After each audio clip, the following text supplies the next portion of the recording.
भविष्यावर बोलू का या कार्यक्रमात संपदा सगळ्यांचं स्वागत करते आणि शिवाय तुमच्या स्वागताला सज्ज आहेत राशीचक्रकार शरदजी उपाध्ये यांचं मी स्वागत करते। आपण वेगवेगळ्या राशींचा विचार करतो, प्रत्येक राशीचं एक सिम्बॉल किंवा एक आपण ठरवून गेलेला आकार ज्याचा आपल्या मनावर एक ऐकल्या परिणाम होत असतो, त्याचाही आपण खूप विचार करतो। आता आज आपण चर्चा करणार आहोत ती राशी आहे वृश्चिक। माझी एक मैत्रीण येता जाता नांगी काढते आणि तिची राशी माहीत असल्यामुळे जो तो म्हणतो बरोबर आहे वृश्चिक आहे ना, पण खरोखर आपल्याला एवढीच जी माहिती उपलब्ध असते त्याप्रमाणेच त्या राशीची माणसं असतात का?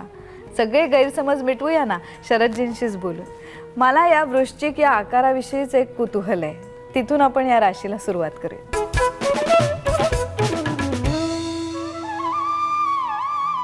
अंतराळामध्ये पाहिलं आपण मग म्हणजे निरभरात्री असं बघावं। विशाखा, अनुराधा आणि ज्येष्ठा अशा 92 नक्षत्रांनी लिटररी एक विंचू असा आणि असा दिसतो। प्रत्यक्ष आकाशदर्शन करणाऱ्या माणसांना तो बरोबर कळतो, अरे ही राशी, एवढा हा सगळा भाग वृश्चिकेच्या अंमलाखाली। विशेषतः ज्याला ती पूर्व क्षितिजावर मध्यरात्री उगवते, पंचांगात कळतं आपल्या, तर लग्न म्हणतात। लग्न वृश्चिक असेल तर ती वृश्चिक राशी पूर्व क्षितिज राशीवर इतकं मोहक दृश्य दिसतं। ते त्यांचा स्वभाव पण थोडा तसा असतो। नांगी काढणं म्हणजे काय? विंचवाच्या नांगीत थेंबर विष असतं, काय विशेष नसतं। ते जर विष काढून टाकलं ते विंचवाला काहीच न्यूसन्स व्हॅल्यू नाही, पण तो तेवढ्या ह्याच्यावर टेंबा मिरवतो आणि लोक पण घाबरतात, कारण ज्याला विंचू चावलाय त्याला दाह कळतो काय तो। मग ह्या वृश्चिक राशीच्या मंडळींमध्ये काय असतं तर तुला थोडं तांत्रिक भाग सांगतो। राशीचे स्वभाव ज्या 5 गोष्टींवर ठरतात त्यात एक देह असतो। वृश्चिक स्त्री राशी आहे, ठीक आहे। स्त्री पुन्हा जलतत्व आहे, स्त्रीच्या डोळ्यात अश्रू आले तर शोभून दिसतात। स्त्री आणि जलमुळे खूप हळवी, कर्क राशीसारखीच माणुसकी असणारी राशी, पण स्थिर स्वभाव। स्त्री आणि स्थिर कधी शक्य आहे? इथे स्त्रीला स्थिर विरोधी तत्व आलं। जल स्थिर किडे पडते, जल वाहतं पाहिजे झालं। त्याच्यानंतर त्या राशीचा मालक मंगळ, मंगळ म्हणजे हीट। स्त्री अशी हीटवाली, घरात सारखी भांडाभांडी करते, ते घराला घर पण नाही। जलच असं उकळतंय, कसं चालेल? आंघोळ करेल का कोण त्याच्यात? आणि त्यात बोधचिन्ह विंचू, म्हणजे आधी उकळतं पाणी, त्यात विंचू आहेत आणि त्यात ते पाणी स्थिर आहे। काय भयानक परिस्थिती आहे। ह्या 5ही गोष्टी एकमेकाच्या विरुद्ध असलेली एकच रास आहे आणि त्यातही मानवी देहाच्या गुप्तेंद्रियावर पडते, सेक्स ऑर्गन्सवर। त्यामुळे लपवण्याकडे कल असतो, आतल्या गाठीचं म्हणतो आपण। वृश्चिकेचे मंडळीस ठेवून देतात, आपली काय झाली भांडणानं, ठीक आहे पुढे बघतो, आणि ते लक्षात ठेवतात, याला दीर्घद्वेषी म्हणतात। पण कालपुरुषाच्या गुप्तेंद्रियावर रास पडत असल्यामुळे जेव्हा सेक्स ऑर्गन्सचे काही प्रॉब्लेम होतात, मग ते पाईल्स असेल का बायकांचे अनेक उन्हाळ्याचे प्रॉब्लेम असतात किंवा बाळंतपणानंतर होतात किंवा रक्तस्राव, अंगावर जाणं वगैरे बऱ्याचशा गोष्टी आपण बघू। एका मुलाला काचून लंगोट मांडण्याची सवय होती आणि त्याच्या जांघेमध्ये जखम झाली आणि चिडचिड व्हायला लागली, तर कॉलेजमध्ये त्याला असं चैन पडायचं नाही, बाहेर जायचं, लेक्चर चालू असताना प्रोफेसर ओरडायचे। त्याची आई मोठी गायिका आहे महाराष्ट्रातली, ती एके दिवशी त्याला घेऊन आली आणि म्हणाले, बघ रे याचा अभ्यासाकडे लक्ष करण्याची कुंडली जरा बघून। मुलं ही खूप छान आहे हल्लीची, त्यांना मी समजून मी विचारलं, तो म्हणाला काका मला असा असा प्रॉब्लेम आहे। त्याला घेऊन मी माझे स्किन स्पेशालिस्ट जे मित्र आहेत त्यांच्याकडे गेलो, त्यांनी 8 दिवसात त्याला बरं केलं।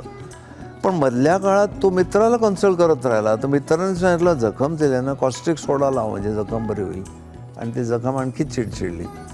ती गायिका जेव्हा परत आली, पण तू तंबारा घेऊन फिरते, चांगली गोष्ट आहे, आमच्या दत्त महाराजांना पण संगीत आवडतं, पण आई म्हणून काय कर्तव्य आहे, त्याने मुलाकडे लक्ष ठेवलं पाहिजे। मुलगा वयात आल्यावर काय करतो त्याच्या बॉडी लँग्वेजकडे लक्ष ठेवलं पाहिजे, त्याच्या कपड्यांकडे पण लक्ष ठेवलं पाहिजे। मग एका दिवशी बसली, नाही रे एवढं तुझ्यासारखं नाही विचार, पण आई झालीच ना। सांगण्याचा मुद्दा, अशा तऱ्हेचे अनेक प्रकार होतात। मग मला सांग, वृश्चिकेच्या माणसाने जर वेश्यागमन केलं, इमिजिएट त्याला इन्फेक्शन पण होईल का नाही? कारण ती राशी जलराशी आहे आणि मंगळ मालक आहे। उष्ण जखमा चिडचिड नाही असं मेडिकल बेस आहे त्याला। म्हणून मी नेहमी सांगतो वृश्चिकेच्या लोकांनी कधी वेश्यागमन करू नये. म्हणजे बाकीच्याने करावं असं नाही, पण वृश्चिकवाल्याने मुळीच करू नये. एका छोट्याशा एका व्हिजिटने काय रोग घेऊन येतील नेहमी नसतो. आता तुला गांभीर्य कळलं ना त्याचं. आता याच राशीच्या आपण जसं अन्य राशींची चर्चा केली तशी रंगाचा विचार करू. रंगानंतर वैद्यकीय शास्त्रात याचा कसा आपल्याला उपयोग होऊ शकतो, म्हणजे आत्ताच तुम्ही उत्तर दिलं त्याच्याच अनुषंगाने तो पुढे जाईल विषय. अशा प्रकारे आपण चर्चा करूया. पण सगळ्यात महत्त्वाचं सांगा की अशा नाजूक प्रश्न निर्माण करणाऱ्या वृश्चिक राशीचा मित्र कोण होऊ शकतो?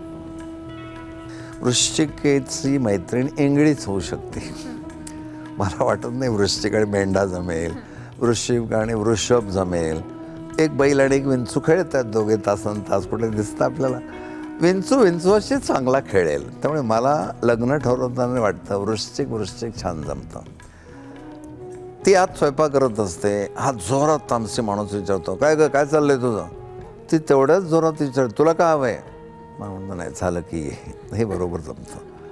पण हा तामसी आणि ती कर्कवाली नुसता ओरडला, काय चाललंय तुझं, आणि तिच्या हातानं भांडच पडलं, माझा संसार आहे का? तर वृश्चिक छान दोन कारणासाठी जमतं की माझा जसा राग आहे तसा समोरच्याचा पण आहे. त्यामुळे मी काळजी घेतली पाहिजे, दोघे एकमेकांची काळजी घेतात. राशीचक्रात ही एकच रास अशी आहे की ज्याचं त्यांच्याशीच जमतं. मग बाकीच्या जलराशी आहेत, कर्क खेकडा आहे, मीन म्हणजे मासा आहे, दोन विरुद्ध दिशेने पोहणारे, त्यांचं नाही जमत. एक राशी असावी, नक्षत्र वेगळं असावं, 36 गुण जमतात. मगाशी तुम्ही बोलताना असं सांगितलं की ती जलराशी आहे पण स्थिर आहे. मग त्याच्यामुळे जल स्थिर झाल्यावर जे जे तयार होतं तसं या राशीत आपल्याला आणखीन काय दिसतं? थोड्या आतमध्ये ना बऱ्याच वृश्चिकवाल्यांच्या, सगळ्या म्हणत नाही मी, पण त्याच्यावर कुयोग झाले तर खुंशीपणाचे विचार खूप असतात. म्हणजे तुला आश्चर्य वाटतं, रेकॉर्ड ठेवलं गेलं आहे की चाफा खून खटल्यामुळे एक न्यायमूर्ती रानडेने दिला आहे खटला. त्याच्यामध्ये अशा ठिकाणी तामसीपणाने हातात दिसेल ते शस्त्र डोक्यात घालून खून करणारे लोक मिळाले. त्या मोमेंटला त्यांना समजत नाही आपण काय करतो ते. बायकोनी पाणी आणून दिलं नाही, गरम पाणी, थंड पाणी दिलं म्हणून खेड्यामध्ये चिपळूणच्या ठिकाणची एक कथा न्यायमूर्ती रानडेने दिली आहे. त्यांनी डोक्यात तिच्या कोराड घातली, पुढे रडला तो कोर्टात, पण त्या मोमेंटला त्यांचा बॅलन्स जातो. मग आपल्या घरात वृश्चिकाचे लहान मुलं असतील तर तुम्ही विधायक वळण द्या त्यांना, ती शक्ती आहे ना, त्याला ॲटम बॉम्ब करू नका, ॲटॉमिक एनर्जी करा, आणि मग आपल्याला खूप फायदा होतो त्याचा. हेच वृश्चिकवाले प्रचंड कर्तृत्व कसं होतं, निर्भीड असतात ते. हा पण भाग लक्षात घ्यायचा. पण नॉर्मली अर्धवट श्रद्धा असते, अर्धवट विश्वास. तुम्ही शास्त्र नीट समजून घ्या. अरे माझा मुलगा वृश्चिकच आहे, त्याला छानपैकी आपण बिझी ठेवूया, हे विचार मनात येणारच नाही. स्त्रीबद्दल शिवाजी महाराज काय म्हणाले, किती थोरवी त्यांनी स्त्रीचं वर्णन केलं, असं सांगितलं की त्यांचं मन बदलतं. रामदास स्वामी कसे प्रत्येक स्त्रीला जानकी मानायचे, मग यांच्या मनात वाईट विचार येणार नाही. पण वृश्चिकेच्या मुलाला जर वडील म्हणले एक बर्फ घेऊन ये थोडा आणि एक सोड्याची बाटली घेऊन ये, काय संस्कार होतील त्याच्यावर, असा विचार. म्हणजे इतकी ती नाजूक राशी आहे की तिचे संस्कार त्या राशीवर जल आहे आणि उष्ण आहे. बरोबर. की मग हे उत्तम साधन आहे अशा आई वडिलांना सापडलेलं की जर रास वृश्चिक एकदा कळलं तर आपण काय काळजी संस्कार करताना घेतली पाहिजे. एखादा एक नमुना सांगा. समजा मुलगा वृश्चिक राशीचा आहे, तो लगेच वृश्चिकेच्याच वाईट भागावर जाईल असं नाही. कदाचित त्याचा गुरु बलवान असेल. पण एक लक्षात घ्यायला पाहिजे की ह्या राशीचा कल कसा आहे, तामसीपणाकडे. तू लहान मुलांकडे नीट लक्ष ठेव. काही मुलं मुंग्यांना मारतात, चिरडतात वगैरे. आमचे दत्त महाराज सांगतात तुम्ही ऑब्झर्वेशन ठेवा आणि मग गुरु म्हणजे काय ते कळतं. गुरु ही कोणी व्यक्ती नाही, गुरु तत्व आहे. जसजसं तुम्ही ऑब्झर्व करता निसर्गाकडे, प्राण्यांकडे, पक्ष्यांकडे, आणि मग किती गोष्टी लक्षात यायला लागतात. तसं ही मुलं अशी काय करतात, हे काय मुंगीने काय त्यांचं कर. एवढीशी मुलगी 6 महिन्याची असते का मुलगा असतो वर्षाचा, पटापट किड्यानं मारत सुटतो. हे त्याच्या पूर्वकर्मानुसार आलेलं आहे. मग आता आमचा मुलगा ज्यार्थी हा सगळे किडे बिडे मारतोय तर उद्या त्याची वृत्ती माणूस मारण्याकडे होऊ नये. मग अशा मुलांवर जास्त संस्कार करायचे. संत आणि लहान मुलं खूप ऐकतात केअरफुली. तुकाराम महाराजांचं चरित्र, रामप्रभूंचं चरित्र सांगावं. शेवटी शिवाजी महाराज का झाले मोठे, जिजाऊयांनी गर्भात असल्यापासून शिवबांचं ते सगळं वाचन केलं महाभारताचं वगैरे. तर हा सगळा भाग पाहिला की मुलांवर त्या संस्कार अधिक आवश्यक आहेत. शिवाय वृश्चिकेची मुलं सेन्सिटिव्ह फार असतात. पण त्यांच्या डोक्यात तुम्ही जे घालाल तशी वागता, मग चांगलं घाला. बरं, मग त्यांचा पिंड तामसी आहे, कदाचित संत वाङ्मय त्यांना आवडणार नाही. शिवबांचं सांगा, संभाजीराजांचं सांगा, धर्मासाठी माणूस काय क्रौर्य सहन करतो. अशा उदात्त कथा जेव्हा आपण ऐकतो ना, या प्रसिद्ध आहेत. पण रामरक्षा नावाचा एक बंगाली क्रांतिकारक होता, त्याचं जानवं त्याला काढायला सांगितलं त्या जेलनी. तर मी काढणार नाही, मी ब्राह्मण आहे. तर त्यांनी त्याच्या तोंडात नळ्या घातल्या आणि अन्न घालायचा प्रयत्न केला. त्याने घेतलं, त्याचे हालाल केले, जानवं सोडलं नाही. आज आम्ही तीर्थक्षेत्रात जाऊन मुंजी करतो आणि जानवं घालताना आम्हाला लाज वाटते, पण त्या जानव्यासाठी त्या क्रांतिकारकाने जीव दिला. माझा धर्म आहे ब्राह्मणाचा. आमचे शीख बंधू आहेत, डोक्यावर एवढा मोठा केसाचा भार वाढवतो. त्यांच्या धर्मात ते सांगितलं ना, उकडतं म्हणून जाऊन ते केस कापत नाहीत, तर सगळा भार सहन करतात. काय देवावर श्रद्धा असेल त्यांची. वाहे गुरु महाराजांना मंजूर आहे ते करायचं. तसं ह्या मुलाला आपल्याला मोठं बनवता येईल, त्याची विधायक बाजू वाढवूया. आई वडील दोघांनी म्हणून सारखी चर्चा त्यांच्यासमोर ती करायची. पण मुलं एवढी सेन्सिटिव्ह असतात की आई वडील कसे वागतात, एखादं त्यांचं आचरण असं अश्लीलपणाचं ती मुलं रिपीट करतात. त्यांचं बोलणं आहे ते रिपीट करतात. मग आई वडिलांनी सुद्धा त्यांच्यासमोर चांगलं बोलावं. हळूहळू ते एक एक वीट बनत पाया घातला जातो. हीच वृश्चिकेची मुलं पुढे कर्तबगार पुढारी बनतात, देशभक्त बनतात. पण त्यांना सतत लक्ष दिलं पाहिजे. नाही, दुर्लक्षित राहिलं व्यसनी बनतात.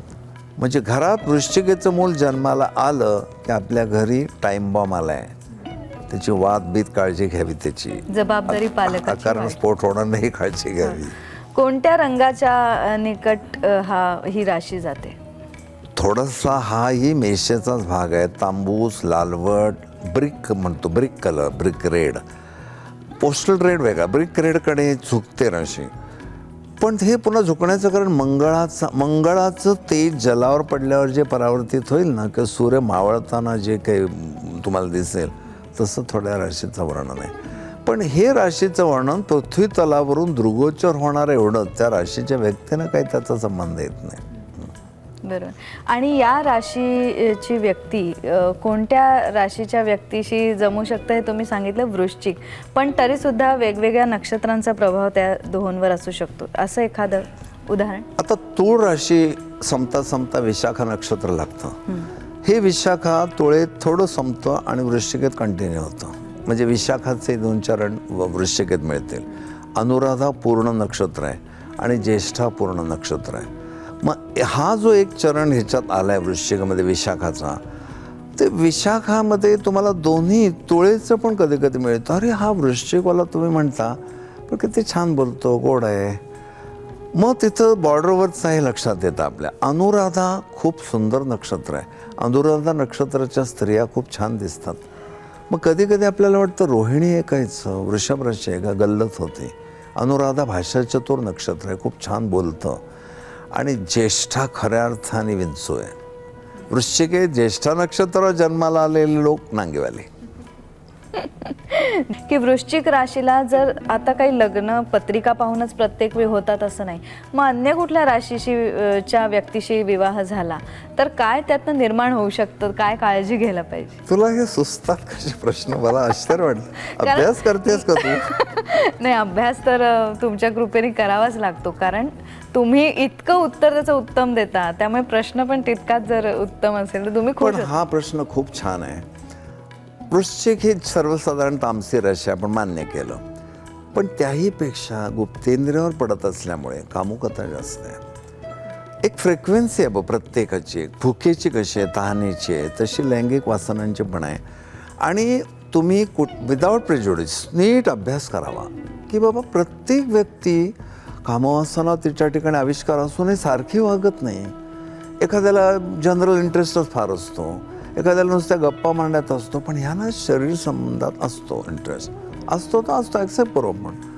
नेमका त्या विषयाची फार आवड नसलेली एखादी मुलगी आहे समजा, किंवा मुलगा आहे, वृश्चिक राशीचा मुलगा आणि नेमकी मिनेची मुलगी आहे, की जी धार्मिकता म्हणते त्या काही तिच्या अपेक्षा नाहीत. बाकीच्या मुली कदाचित शृंगारामध्ये पुढाकार घेतील, मीनवाली घेणारच नाही. नवरा जसा वागतो तसं संस्कार आहे. आणि जर हा आवेग कदाचित तिला विचित्र वाटला की मानवी संस्कृतीच्या पातळीवर हे वेगळं वाटतं, हे दुःख ते कोणाला सांगणं. म्हणून मी आईवडिलांना नेहमी सांगतो, ह्याच्यात काय त्याच्यात काय असं म्हणू नका. त्या मुली हे दुःख फक्त ज्योतिषाला सांगतात. आईला कसं सांगणं, संकोच वाटतो तिला. तसंच कुंभ राशीची एखादी मुलगी असते की जिला खूप आवडतं सखोल अभ्यास करायला.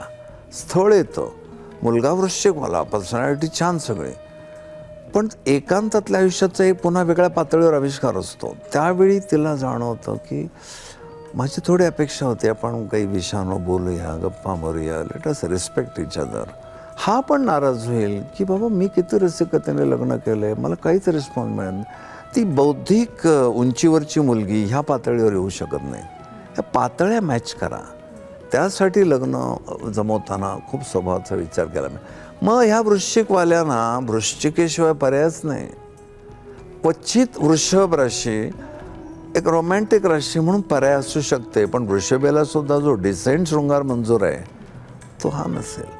म्हणून मला असं वाटतं की ह्याच राशीच्या लोकांनी, ह्याच राशीच्या जोडीदाराशी भिन्न नक्षत्र ठेवून लग्न करावं. कारण एक नक्षत्र आलं की एक नाडी येते, मग दोष येतो. मग वृश्चिक विशाखा, वृश्चिक अनुराधा छान जमेल. वृश्चिक अनुराधा, वृश्चिक ज्येष्ठा तेही जमेल. बाकीच्या राशीमध्ये थोड्या थोड्या तक्रार राहतील. आता हे झालं वृश्चिक राशीबरोबर अन्य कुठली रास आली तर, पण अन्य कुठल्या थोडीशी रागीट अशी रास जिच्या सहवासात वृश्चिक राशीची व्यक्ती आली तर तिचं पुढे काय परिवर्तन होतं? दोन रागीट माणसं एकत्र आली आणि दोघे हेकट असली, अनर्थ अटळ आहे. आता चुकून माकून वृश्चिक आणि कर्क एकत्र आले, निदान कर्केचा समंजस जोडीदार तो राग सहन करेल, प्रत्युत्तर तरी करणार नाही. पण मेष वृश्चिक एकत्र आले तर प्रीती षडाष्टक होईल. पण मग हा जो एक विशिष्ट स्वभाव आहे त्याला एखादा रत्न किंवा ग्रहाचा खडा, तुमच्या भाषेत रत्नच म्हणायला पाहिजे, तर कोणतं मदत होऊ शकते? ते मोती वगैरे ही रत्न वृश्चिकवाल्यांना त्यांचा स्वभाव कंट्रोल करण्यासाठी देतात. मला विचार असेल तर कामातोरणाम न लज्जा न भयम, कामविकार हे रत्नाने जिंकले जाऊ शकत नाही. अशा मुलांना काही स्तोत्र म्हणून, सत्पुरुषांची कथा लहानपणापासून ऐकवून किंवा सातत्याने नामस्मरणात गुंतवून किंवा मृत्यूनंतरची ज्या गती असतात त्या गतीचे गरुड पुराणात वर्णन आहेत, देवी भागवतात वर्णन आहेत. अरे बापरे, पुढे असं असं असतं, ह्यानी पण ते कंट्रोल होऊ शकतं. कल्याण मासिकात मेल्यानंतर काही कारणात पुन्हा जिवंत झालेल्या लोकांचे इंटरव्ह्यू घेतलेत.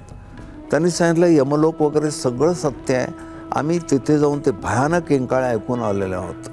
उकळत्या तेलात टाकणं, मग त्यांचे दोष त्या प्रकारचे असतात. गुरुचरित्रात दिले, दत्तप्रभू माझी कादंबरी, त्याच्यामध्ये मी हा सगळा भाग दिला आहे. कुठल्या दोषाला काय शिक्षा असतात मग कळतं ना तुम्हाला एकदा त्या आहेत. काळजी घ्या ना. म्हणून ह्यांना संस्कारानेच सुधारता येईल, रत्नानी फारसा नाही परिणाम होणार. वृश्चिक या राशीची चर्चा इथेच थांबूया. आणखीन वेगवेगळ्या राशींच्या बद्दल आपण जाणून घेणार आहोत, पण आज थांबूया. नमस्कार.